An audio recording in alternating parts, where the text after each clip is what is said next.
Israel के ताबड़तोड़ हमलों से मुस्लिम देशों में खलबली। इजराइल का 72 घंटों के भीतर आधा दर्जन देशों पर हमला। Gaza, Syria, Lebanon, Tunisia, Qatar, Yemen, यहां पर एक के बाद एक हमले। और जहां पर भी लग रहा है कि यहां हमास का समर्थन करने वाले, हूती का समर्थन करने वाले या हिजबुल्लाह का कोई कनेक्शन यहां पर रहता हो सकता है, वहां हर जगह पर इजराइल आग बरसा रहा है। क्या ये एक साथ वाकई बहुत सारे मुल्कों के साथ उनकी नाराजगी और उनकी दुश्मनी मोल लेने जैसा है, या इसी तरह से कार्रवाई करके कोई मुल्क अपने दुश्मनों से और अपने को संभावित खतरों से जो हर रोज की बात उनके लिए हो गए हैं उससे हमेशा के लिए निजात पा सकता है? इसको कैसे देखा जाना चाहिए ये भी हम समझेंगे। और खास तौर से कतर वाले इशू में आप जानते हैं भारत ने डिप्लोमेटिकली कतर के साथ खड़ा होकर दिखाया है, इसको भी हम समझेंगे, इसके मायने और इसके इम्प्लीकेशन भी समझेंगे, क्योंकि आप जानते हैं कि इजराइल को भी भारत ऑल वेदर फ्रेंड की तरह ट्रीट करता है। Captain Shyam, naval captain Shyam हमारे साथ यहाँ मौजूद हैं। जनरल के सिन्हा मेरे साथ इस चर्चा में जुड़ रहे हैं। बहुत स्वागत है सर। जब मैं ये खबर बता रहा था आप लोग स्टूडियो में, आपकी आमद हो रही थी, ये खबर इसके इम्प्लीकेशन क्या है सर? आधा दर्जन देशों पर 72 घंटों के भीतर हमले, ये एक तरीके से निर्णायक कार्रवाई आतंकवाद के खिलाफ। लेकिन इधर भारत का कतर वाले मामले में कतर के साथ डिप्लोमेटिक स्टैंड।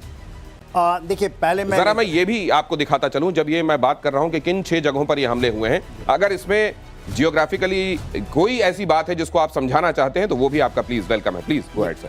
देखिए, हम जब वेस्ट एशिया की बात करते हैं तो वेस्ट एशिया तो उसमें अफ्रीका नहीं आता है। वेस्ट एशिया यदि आप देखेंगे तो यदि हम यहाँ से देख रहे हैं, ये यमन है, ये इजराइल है, ये हम यहाँ से यदि शुरू करते हैं, यमन से हम इजराइल की तरफ जाते हैं, फिर लेबनान आ जाता है, फिर इसमें सीरिया यहाँ आ जाती है, सीरिया के ऊपर में आपका टर्की आ जाता है। इधर हम जब आते हैं तो आपका इराक का इलाका मिलता है, फिर ईरान मिल जाता है, और फिर आपका कतर है। ये खाड़ियों का ये पर्शियन गल्फ आप दिखा रहे हैं। तो यहाँ से आप ट्यूनीशिया देखिए, ट्यूनीशिया वो, और यहाँ ट्यूनीशिया ये अफ्रीकन सब कॉन्टिनेंट है, ये अफ्रीकन सब कॉन्टिनेंट का ये देश है ट्यूनीशिया। यहाँ पर सबसे ज्यादा यदि कहीं है तो वहां पर भी आपका रेडिकलाइज्ड एलिमेंट बहुत ज्यादा है, और वहां से भी टेररिज्म का है। तो उन्होंने बोट में मारा और उन्होंने ड्रोन का इस्तेमाल किया उसको मारने के लिए। यहाँ तो खुद वो आ जाते हैं, उनके एयरक्राफ्ट जा रहे हैं। इन जगहों से उन्होंने एयरक्राफ्ट, सबसे ज्यादा कतर के ऊपर में हम आ जाते हैं, क्योंकि कतर में जो हुई है, कतर में ऐसी बातें आ रही हैं कि उन्होंने इंटरनेशनली उन्होंने वायलेट किया है किसी कंट्री का कतर में। मगर ये आप समझ के चाहिए, कोई भी देश, उनका ये कहना है कि किसी भी आतंकवादी संगठन के किसी को रखेगा हम नहीं छोड़ेंगे यदि हमें मिल गया। और वो क्या दलील देते हैं, अमेरिका भी ये करता है, उन्होंने किया था पाकिस्तान में जाकर के, खासकर अफगानिस्तान। ठीक है कैप्टन श्याम। देखिए, एक के बाद एक अगर इसको रखें बॉल पे हम देखिए, सब जानते हैं गाजा में क्या हो रहा है, लगातार मारा जा रहा है। 67,000 लोगों को मार दिया। हिजबुल्लाह के अगेंस्ट में हम क्या कर रहे हैं ये मालूम है। दूसरा, तीसरा, सीरिया पे जब से वो सरकार पहले भी थी और अब भी लगातार वो मारते जा रहे हैं ताकि वो लॉजिस्टिक सपोर्ट को खत्म कर सके। हूती के बारे में हम सब जानते हैं कि ये रेड सी में और ये विश्व के आर्थिक के लिए खतरा है, इसको मार रहे हैं। ये दोहा का जो अटैक, ये पहला अटैक था, और ये सऊदी अरबिया के एयर स्पेस से होता हुआ 2250 किलोमीटर दूर आके मारा गया है मीडिया रिफ्यूलर के साथ। और ये जो आप देख रहे हैं, इजराइल पे जो ब्लॉकेड है उसके अगेंस्ट में 32 से ज्यादा कंट्री शिप्स में ब्लॉकेड को बार बार पेनिट्रेट करके यहां तक आके लॉजिस्टिक सपोर्ट देने की कोशिश करते हैं गाजा में। और ये यहां खड़ा था शिप, फैमिली और आर्मा, 2 शिप जिसके ऊपर उन्होंने मारा है। तो ये तो एक सी का अटैक हुआ। ये 6 जगह एक साथ अटैक करना, और खासकर जब दोहा वो तो चल रहा था, ये सब दोहा पे करना, पूरे मिडिल ईस्ट को अपने से अलग करना, एक तरह से अलग थलग पड़ जाने की नीति है। और इसके हिसाब से वो नहीं डर रहा है, और अमेरिका से भी अलग थलग। नहीं, मैं तो ये समझना चाहता हूं सर कि ये एक तरीके से अगर आतंकवाद के खिलाफ या अपने दुश्मनों के खिलाफ पोस्चरिंग की बात हो, तो ये आज का अब ये न्यू नॉर्मल है कि अगर आप उसको अपने यहां प्रश्रय देंगे और सार्वभौमिकता की बात करेंगे, आप संप्रभुता की बात करेंगे, तो दोनों चीजें नहीं चलेंगी। लेकिन हमने इस समय जो स्टैंड लिया है उसका मायना भी समझना चाहता हूं। देखिए, हमारा बिकॉज कतर के साथ बहुत अच्छा संबंध है। आपने देखा था हमारे नेवल के कुछ ऑफिसर फंस गए थे, तो उनको कैसे भी निकाल के लाया गया था। तो प्रॉब्लम ये है कि हम अपने डिप्लोमेटिकली भी ठीक रखना चाहते हैं कि ठीक है हमारा, मगर बात ये है कि हम इजराइल के साथ उतना ही खड़े हैं जितने दूसरे देशों के साथ। बात ये आती है, जो मेरा अपना आकलन कहता है, यदि आपने इसको छोड़ दिया तो टेररिज्म का जो रूप निकल के आएगा वो इतना भयंकर होगा कि कहीं भी जाके कोई कर ले। आप बताइए कैसे आप इसको जस्टिफाई कर सकते हैं कि हमारे जितने भी हम कहते हैं पाकिस्तान में जो भी हमारे संगठन तंजीम है उसका ले जाकर के कोई बांग्लादेश में बैठा दे और कहे कि बांग्लादेश में हम कुछ ना करें?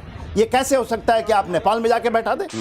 ये तो एब्सोल्युटली रॉन्ग है। और मेरे आकलन कहते हैं आप कहीं भी आपके पास दम है तो आप यही करेंगे। अमेरिका यही करता है, इसलिए अमेरिका आज नंबर 1 है वर्ल्ड में। देखिए दो बातें यहाँ पे मैं आपके पास लौट रहा हूं। ये खबर बताने के बाद कतर पर हुए इजराइल अटैक पर बड़ी खबर है। ये इजराइल ने कतर के एयर डिफेंस सिस्टम को चकमा दिया।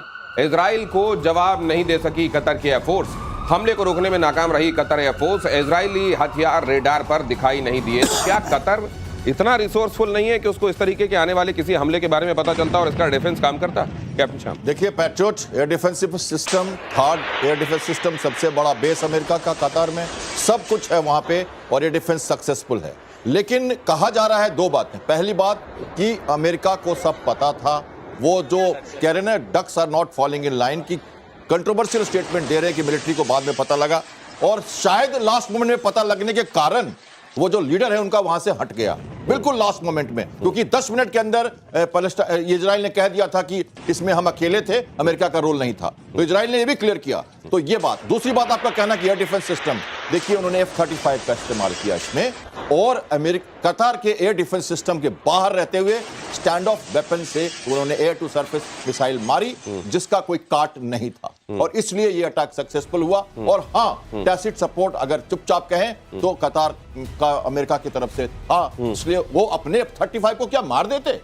क्या पैट्रियट और थर्ड अपने F-35 IDF को मारता? लेकिन सर ये भी तो संभव है कि वो इसी तरह की एलिबाई देंगे कि आप हम पे शक कर रहे हो कि हमने इन्फॉर्म किया होगा, हम अपने F-16 को मरने देते क्या? हो सकता है उन्होंने ये एलिबाई तैयार की हो क्योंकि इजराइल को इंफॉर्मेशन अमेरिका नहीं दे रहा होगा, उसको यूं ही पता चल जाएगा। ये भी बात समझ में नहीं आती। आपके पास आता हूं सर, लेकिन फिलिस्तीन को लेकर नेतन्याहू का बड़ा बयान, कोई फिलिस्तीनी राज्य नहीं होगा, नेतन्याहू ने कहा। नेतन्याहू ने वेस्ट बैंक को इजरायली जमीन बताया। इजराइल के पीएम के इस बयान ने भविष्य में फिलिस्तीन देश बनने की संभावना पर खतरा बढ़ा दिया है। इसके साथ ही ये अरब देशों के गुस्से को और भी भड़का सकता है जो कतर पर इजराइल के हवाई हमले से पहले ही नाराज हैं। इसका क्या असर होगा सर? ये स्टेटमेंट इस स्टेटमेंट का फॉलआउट क्या है? फॉलआउट यही है, 2 nation theory is a wrong theory of the world. ये सेकेंड वर्ल्ड वॉर के बाद में जैसे आप भारत और पाकिस्तान को बनाना और बांग्लादेश को बनाना, सिमिलरली कोरिया साउथ कोरिया एक ही देश थे, सेकेंड वर्ल्ड वॉर के बनाए। और इजराइल के अंदर में भी इसी तरह फिलिस्तीनियों और यहूदियों को ला करके बताना कि वेस्ट बैंक में ये होगा ये होगा। 2 nation theory is a failed theory. Even मैं मानता हूँ, भारत भी इस बात को मानता है। गांधी कहते थे कि मेरी खून से हो जाएगा मगर हम नहीं बनने देंगे, आपने बनने दिया ना। आज उसको हम जस्टिफाई करें, भले ही हमारे कोई भी जस्टिफिकेशन नहीं हो सकती मेरे आकलन अनुसार। It is absolutely a wrong theory. World में ऐसे ही आप डिस्टर्ब पैदा करेंगे तो ये थ्योरी लेकर क्या आएंगे? 2 नेशन बना दो, जरा भी कुछ हुआ। ईस्ट जर्मनी और वेस्ट जर्मनी 2 होती थी, उसको एक जोड़ दिया गया। क्यों जोड़ दिया गया? अब इस मामले में भी आप ये जो कह रहे हैं कि ये जो किया गया ये एक तरीके से बड़ी शक्तियों का दुनिया में किसी को ताकत बनने से रोकने के लिए उसका एक तरीके से विभाजन कर देने जैसा था। 2 नेशन थ्योरी के नाम आपने उदाहरण दिए। उसके बाद यूएसएसआर का क्या किया वो भी हमने देखा। लेकिन मैं एक चीज दूसरी जानना चाहता हूं, इस मामले में भारत का स्टैंड पैलेस्टाइन के संदर्भ में। अब कतर वाले मामले में तो मैंने आपसे पूछ लिया कि वो क्यों किया गया है। अब इस मामले में भी ये जो स्टेटमेंट दिया गया है और भारत जिस सिद्धांत को मानता है उसके हिसाब से, उस पर्सपेक्टिव में इसकी विवेचना चाहता हूं मैं। देखिए भारत के ग्लोबल पर्सपेक्टिव में आतंकवाद या कोएग्जिस्टेंस, ये 2 चीजों को लेकर हम चलते हैं। तो जब कोएग्जिस्टेंस की बात करते हैं हम, तो पैलेस्टाइन जो है वहां के लोग जो हैं वहां रह चुके हैं, वहां रह रहे हैं। और अब तो देखिए इजराइल अब तक तो यही कहता था कि हमें कोई दिक्कत नहीं है, तुम रहो, हम तुम्हें सहायता करेंगे। लेकिन ये जो हुआ 7 अक्टूबर को, उसके बाद से इजराइल का पलड़ा अलग हो गया। उसका तरीका, मैंने आपको कहा था, आप कह सकते हो पेरिफेरल सिक्योरिटी तक की बात कर रहा है। वो कह रहा है आप हट जाओ यहां से, साउथ चले जाओ, और पैलेस्टाइन की कोई थ्योरी ही नहीं है। लेकिन अमेरिका या क्या यूनाइटेड नेशन में ये जो वोटिंग होने वाली है 2 दिन के बाद, यूरोपियन यूनियन पूरा, जर्मनी, भारत जो पैलेस्टाइन को सपोर्ट करता है, हमारा कल्चरल सेंटर है, हम एड देते हैं पैलेस्टाइन को, हम कहते हैं एग्जिस्टेंस है, हमारे अच्छे मित्र थे, वो आते थे, हमारे अराफत यहां आते थे। तो हमको तो क्या इस मामले में हमारे लिए पिक एंड चूज बड़ा आसान है, बड़ी टाइट रोप वॉक है, ये समझना चाह रहा हूं। बहुत क्लियर है, जैसे हमने कतार के बारे में कहा कि हम एक विश्वासी मित्र हैं मिडिल ईस्ट के, हम बैलेंसिंग रखेंगे, पैलेस्टाइन में भी हमारा वही रोल रहेगा। चलिए तो अगली खबर देखिए। पोलैंड पर रूसी ड्रोन हमले के बाद NATC अलर्ट। फ्रांस ने 3 रफाल फाइटर पोलैंड भेजने का ऐलान किया। नेटो को अलर्ट कर दिया गया, माफ कीजिए ये स्पेल मिस्टेक, नेटो को यहां अलर्ट कर दिया गया। मकसद पोलैंड के एयर डिफेंस को मजबूत करना, रफाल नेटो की ईस्टर्न फ्लैंक की सुरक्षा में सहयोग देगा। तो ये एक तरीके से रशिया और यूक्रेन के बीच में चलने वाला युद्ध क्या अब बहुत जल्द रशिया वर्सेस नेटो भी देखने को मिलेगा, या अगर यह होना होता तो बहुत पहले हो गया होता? अब इस तरह के प्रोवोकेशंस और खबरें केवल आती रहेंगी, लेकिन रशिया वर्सेस नेटो नहीं होगा। क्या होगा सर, जनरल सर? देखिए, आर्टिकल 4 तो इवोक कर दिया है पोलैंड ने। आर्टिकल 4 क्या है वो? जब आप इवोक करते हैं कि आप कांटेक्ट कर सकते हैं जितने भी नेटो के 32 देश हैं, आप उसके साथ कर सकते हैं। आर्टिकल 5 लाना है कि नहीं? आर्टिकल 5 अभी कुछ बातें चल रही हैं कि आर्टिकल 5 ले आओ। आर्टिकल 5 लाएगा। देखिए, रशिया को पूरे नाटो के साथ, जिसमें अमेरिका भी शामिल है, कनाडा भी शामिल है, उसके साथ तो युद्ध करना थोड़ा तो महंगा ये पड़ेगा ही। हाँ, क्या होगा कि नहीं? सभी लोग कह रहे हैं कि नहीं, ये सब डबल गेम कर रहे हैं। पुतिन एक चैलेंज दिया है उन्होंने ये नहीं माना कि हमरा, वो कहते हैं हमारे को शायद जैमिंग हो गई, इसलिए जो 19 ड्रोन गए थे, और अभी तो कहते हैं कि बहुत ज्यादा आर्म्ड थे वो, और केवल उनमें से केवल पहले तो 4 बोल रहे थे, अभी कह रहे हैं 6 मार गिराया, सारे टारगेट पे लगे। तो ये आर्म्ड हैं और बहुत क्षति हुई है। पहले ये भी चल रहा था कि शायद रिकॉग्निशंस ड्रोन हैं। 19 आपने उस दिन कहा भी था ये कामिकाज़े ड्रोन है, आपने बिल्कुल कहा। मैंने कहा था and they are heavily armed, ये है, और उसमें डबल टैंकर लगा के भेजा है उन्होंने। और वो कह रहे हैं कि वहाँ एक्सरसाइज चल रही थी और उसको ये वो कह रहे हैं, चुप हैं, उन्होंने कह दिया कि नहीं, तो ये वॉल पोस्ट पे आप जरा दिखाएं रशिया का मैप बेलारूस के साथ, तो अभी उस पे बात कर सकते हैं। नहीं, तो इसमें आप क्या ये देख रहे हैं, is it going to be eventually Russia versus NATO? बात कुछ और है। एक्सरसाइज जैपेट के साथ उन्होंने अपने करीब 40,000 2021 में एक्सरसाइज हुआ था, और वहां इसको टैसिटली एक तरह से मास्किंग करके वहां गए, सब कुछ लगाया, मिसाइल न्यूक्लियर सब लगा दिया, और उसके बाद 22 में अटैक कर दिया यूक्रेन पे। कंसोलिडेट कर रहा है रशिया पोजीशन को। सुवाल की कॉरिडोर है बगल से, कलिनिंग्राड देख रहा है वो, पोलैंड को पकड़ा है उसने, और पोलैंड के ऊपर इक्का दुक्का गया, वैसे मान भी गया, उसने कहा मैं बात करने के लिए तैयार हूं तुमसे, हमारे ड्रोन चले गए, एक्सरसाइज हो रही है, इलेक्ट्रोमैटिक सिग्नेचर्स लिए जा रहे हैं दुश्मन के। ऐसे जब एक्सरसाइज होता है ये तो, लेकिन फिर इस तरीके में अगर आप बाद में कह दें कि हाँ ऐसा हो गया है, हाँ, बातचीत करने के लिए तैयार है, होता है, नहीं तो फिर क्या वो आर्टिकल उसको फिर लागू निवोक उनको कुछ नहीं होने वाला, वो मान जाएंगे। जनरल सर, आपका क्या नजरिया यही है? पोस्चरिंग है ये। देखिए क्या है कि ये इसको कहते हैं एस्केलेशन लैडर को बढ़ाना। ये ना मिलिट्री वे है, ये सामरिक तरीका है, कोई ऐसी चीज नहीं है, सामरिक तरीके से हो रही है। आज के दिन में ही वांट्स टू ड्रॉ। देखिए, बड़ा गेम खेला जा रहा है 2027 के लिए। हम उसको आज के लिए कि हम आज कर रहे हैं, आज ये हो गया। रशिया को लोग कहते थे 7 दिन में ये खत्म हो जाएगा, 3.5 साल खींच चुका है और खींचेगा। ये क्या है 2027 का है कि लेकिन Russia versus NATO full fledged नहीं होगा। देखिए क्या होगा, जैसे होगा चाइना जाएगा इंडो पैसिफिक में, जैसे गया पूरा का पूरा नेटो को वहां वो होल्ड कर, इसी को कहते हैं holding, hold the force there. Problem बड़ी लड़ाई है, इसको हम नहीं आकलन करेंगे तो हम गलती ये कर देंगे कि नहीं वो हो गया, तो ये असल में केवल वहां बड़ी लड़ाई है। ये बड़ी लड़ाई होने के साथ सिर्फ इतना नहीं होगा कि रशिया वर्सेस नेटो हो जाए, उसके इम्प्लीकेशंस उससे आगे हो जाएंगे, और फिर वो शक्तियां जो अभी तक कहीं आपको दूर दिखाई दे रही हैं वो भी इसमें शामिल हो जाएंगी, और इसलिए शायद इस तरह की स्थितियों से बचने की कोशिश हो रही होगी। हालांकि ब्रिंकमैनशिप चल रही है, ये बताने की कोशिश हमेशा हो रही है कि यहां इस रेड लाइन को पार करोगे तो बात तो फिर बिगड़ जाएगी। और बेलारूस के राष्ट्रपति लुकाशेंको ने इस बीच बड़ा बयान दिया है। रशिया यूक्रेन युद्ध को लेकर यूरोप ज़ेलेंस्की पर हमला। रशिया और यूक्रेन युद्ध को लेकर यूरोप पर और ज़ेलेंस्की पर हमला बोला। ज़ेलेंस्की सोचते हैं कि वो युद्ध जीत सकते हैं, लेकिन ऐसा कभी होगा नहीं। बेलारूस ट्रंप के शांति मिशन के साथ है, ये भी बात उन्होंने कह दी, और बेलारूस को एक तरीके से शांति मिशन के लिए भी शामिल दिखा दिया, लेकिन ये भी कह दिया कि अगर आप ये सोच रहे हैं ज़ेलेंस्की के संदर्भ में और यूरोप ये सोच रहा है कि ज़ेलेंस्की ये युद्ध जीत लेंगे, तो ऐसा होने वाला है नहीं। और ये सबको पता है कि बेलारूस और लुकाशेंको पुतिन के दोस्त हैं और उनकी स्कीम ऑफ थिंग्स में वो हमेशा रहते हैं, और कई बार तो वो ये तक कहा जाता है कि लुकाशेंको भी इस वॉर में पुतिन के साथ हैं, ऐलानिया नहीं, लेकिन ये वॉर लड़ी। सर, ये इस स्टेटमेंट की वजह क्या है और क्यों दिया गया है? देखिए, लुकाशेंको जो हैं रशिया के साथ में, तो आपको पता है पुतिन के बड़े अच्छे दोस्त हैं, और इनका एक आर्टिकल बहुतों को नहीं पता है, ये थोड़े दिन के बाद कोई टाइम फ्रेम है व्हेन जो आपका ये इनके साथ रशिया के साथ जुड़ जाएंगे, इनकी है एक दूसरे की, तो मतलब बाद में ये अलग नहीं रहेगा, ये रशिया का ही पार्ट हो जाएगा। हाँ, they will become part of Russia, ये है। उसके साथ जैसे ये बता रहे थे सेल्वाकी गैप है, उसके बाद कलिनिंग्राड है। कलिनिंग्राड है जर्मनी का, जिसको रशिया ने पकड़ा हुआ है, उसके बाद छोड़ा नहीं। इस जर्मनी में पकड़ा हुआ था, छोड़ दिया था, वो आ गया था। अभी कलिनिंग्राड के ऊपर में जर्मनी चाहता है कि हम कलिनिंग्राड को पकड़ लें बाल्टिक के ऊपर में, मगर रशिया वहां पर उसने न्यूक्लियर भी रखा है, इतना आसान नहीं। बेलारूस से जो ये 100 किलोमीटर का ये सेल्वाकी गैप है, उससे लिंकेजेस करना, वो लुथेनिया के साथ में है। और देखिए यही बात सर, मैं यही बात कर रहा था जो आपने और पोलैंड के साथ में। तो यदि ये करता है तो दो नेशन तो हैं ही अफेक्टेड, और दोनों को एक्टिवेट कर रहा है। पोलैंड को भी कदम कर रहा है की तरफ से ये स्टेटमेंट। देखिए ज़ेलेंस्की युद्ध नहीं जीत सकते, दुनिया ये बात देख रही है। जीतना ही होता तो अभी तक कुछ हो ही जाता, नेटो को आना होता तो अभी तक आ ही जाते। लेकिन मैं ये बात समझ रहा हूं कि लुकाशेंको की स्टेटमेंट देने की जरूरत क्यों पड़ी है? क्यों नहीं पड़ेगी? वो उनके आयरन ब्रदर हैं। जब से अलग हुआ है यूएसआर, तब से बेलारूस उनका सबसे अच्छा पिलर है। उन्होंने डिक्लेयर कर दिया था कि हमारे क्षेत्र से आप उपयोग कर सकते हो। 1,20,000 सेनाएं भेजी है जेलेंस्की ने नॉर्थ बॉर्डर पे, ये कुर्स्क पर जो अटैक हुआ उसके अब्सेंस में। और साथ में ये जोड़ देना कि हम शांति मिशन में साथ हैं, ट्रम्प के शांति मिशन। वो कहेंगे क्योंकि वो कह रहे हैं कि उनकी सेनाएं वहां आ गई हैं और बेलारूस एयरोस्पेस वायलेशन कर रहा है यूक्रेन का।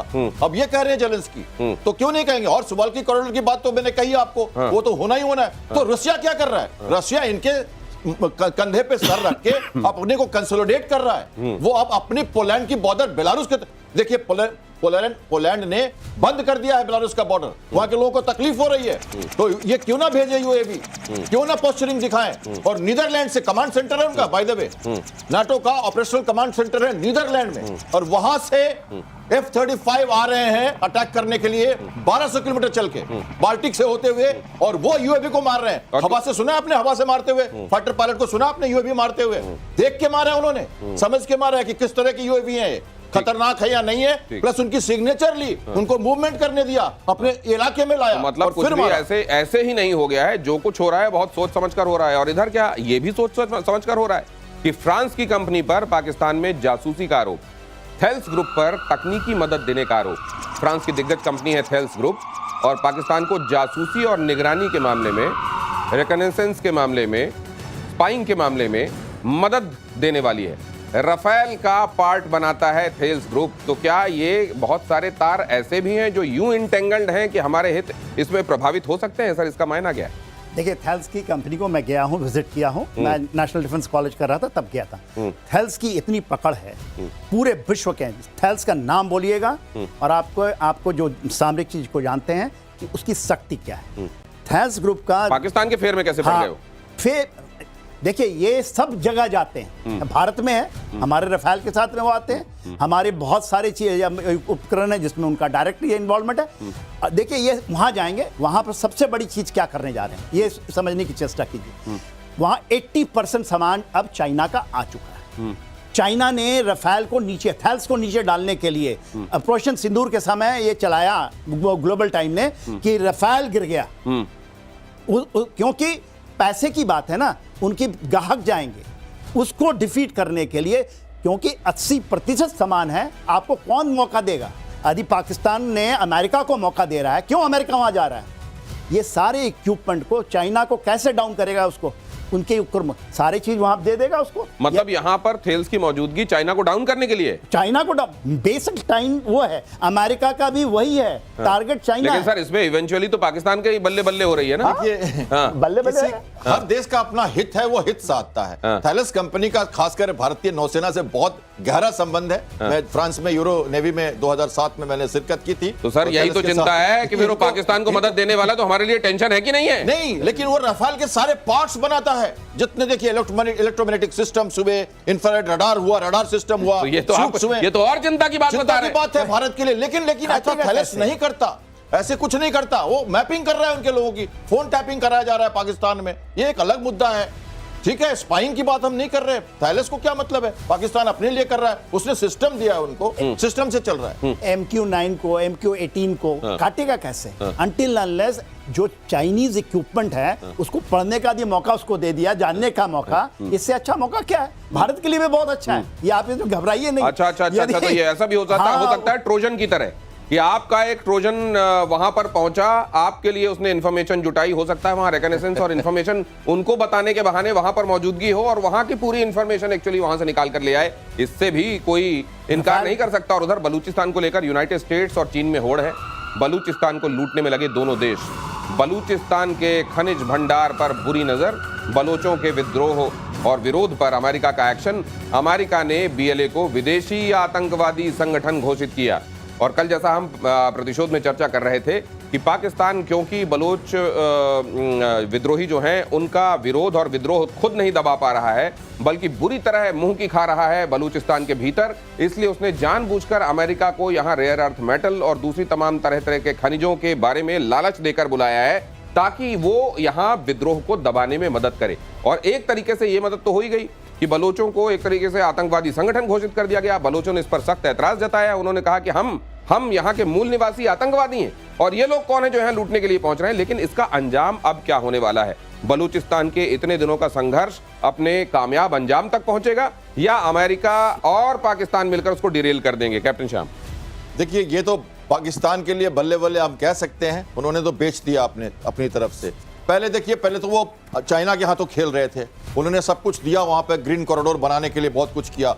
लेकिन हाँ, अमेरिका के जो प्रेजेंट सिचुएशन है, जो आपने जो डील सुनी है, जो $500 मिलियन की डील हुई है, और जो डोनाल्ड जूनियर और ये जो उनके दामाद सब जा रहे हैं वहां पे, क्रिप्टो करेंसी जो भी हो रहा हो, मिनरल्स हो रहा हो, बलूचिस्तान को देखते हुए चाइना ने हाथ अपना अप एंटीना कर दिया है। उसने सीपैक 2 को रिवाइज कर दिया है और उसने फिर से 5 समझौते फिर से किए हैं। उसमें रेल प्रोजेक्ट का भी, हालांकि वो एडीएफ में चला गया है, लेकिन वो भी इस पर पैनी नजर रखे हुए हैं। और तीसरी बात और भी है, बलूचिस्तान वाले पहले कह रहे हैं कि तुम आओ तो, बेच तो दिया तुमने हमें कुछ लेने देंगे तब तो, क्योंकि वो भी बैठे हैं। लेकिन चाइना वाला मामला सर फेल्ड एक्सपीडिशन साबित हो गया है।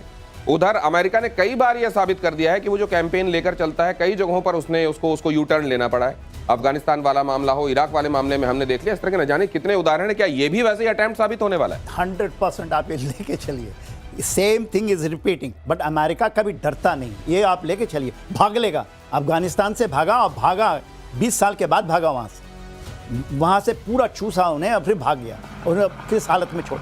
पाकिस्तान का यही हाल होगा। 2015 में सुनते थे, अभी एक नया चीज चला है अमेरिका के साथ में, बोलते हैं $1 ट्रिलियन का सप्लाई मुनीर बेच रहे हैं, हम $1 ट्रिलियन के हो जाएंगे। क्या भीख मांगे? नहीं, इकोनॉमी वो क्या आपका उनके बयान पढ़िए ना, और उन्होंने लिख के दिया है कि पाकिस्तान का सपना है कि विद इन 5 इयर्स हम भारत जैसे हम $4 ट्रिलियन की बोलते हैं हमारा पहले $1 ट्रिलियन किस बेसिस पे? गधा बेच के होने वाले हैं, खनिज बेच के होने वाले हैं? खनिज बेच दिया ना, खनिज बेच दिया। सपने तो यही है।